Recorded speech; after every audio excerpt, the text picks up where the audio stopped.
Moody's Anecdotes and Illustrations. Related in his revival work by the great evangelist, Dwight L. Moody. Father, Father, come this way. I remember a number of years ago I went out of Chicago to try to preach. I went down to a little town where was being held a Sunday school convention. I was a perfect stranger in the place, and when I arrived a man stepped up to me and asked me if my name was Moody. I told him it was, and he invited me to his house. When I got there he said he had to go to the convention, and asked me to excuse his wife, as she, not having a servant, had to attend to her household duties. He put me into the parlor, and told me to amuse myself as best I could till he came back. I sat there, but the room was dark and I could not read, and I got tired. So I thought I would try and get the children and play with them. I listened for some sound of childhood in the house, but could not hear a single evidence of the presence of little ones. When my friend came back I said, "Haven't you any children?"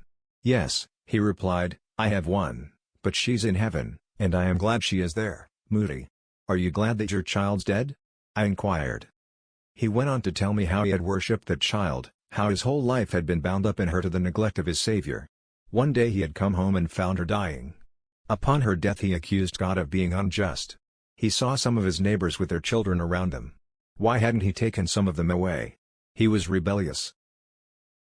After he came home from her funeral he said, "All at once I thought I heard her little voice calling me, but the truth came to my heart that she was gone. Then I thought I heard her feet upon the stairs, but I knew she was lying in the grave." The thought of her loss almost made me mad. I threw myself on my bed and wept bitterly. I fell asleep, and while I slept I had a dream, but it almost seemed to me like a vision. I thought I was going over a barren field, and I came to a river so dark and chill looking that I was going to turn away, when all at once I saw on the opposite bank the most beautiful sight I ever looked at. I thought death and sorrow could never enter into that lovely region. Then I began to see beings also happy looking, and among them I saw my little child.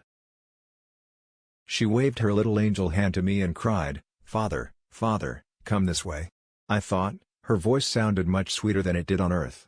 In my dream I thought I went to the water and tried to cross it, but found it deep, and the currents so rapid that I thought, if I entered it would carry me away from her forever. I tried to find a boatman to take me over, but couldn't. And I walked up and down the river trying to find a crossing, and still she cried, "Come this way."